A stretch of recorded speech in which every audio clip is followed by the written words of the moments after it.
Here we have Regulator 2000 for a Hatsan BT65 on its way to Brazil today, the 8th of February.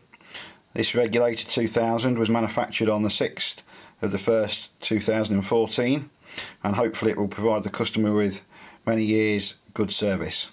And for this occasion I'm also going to send the customer a Regulators Lane shirt and baseball cap.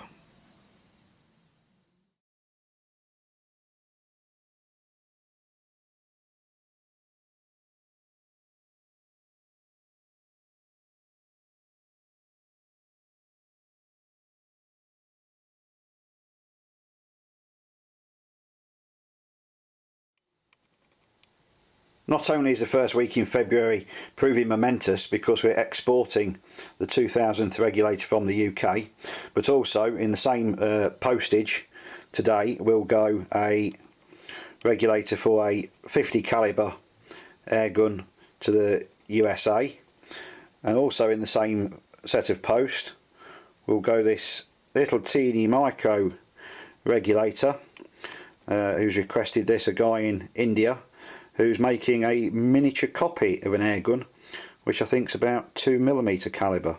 So it goes from one extreme in size and caliber to the other.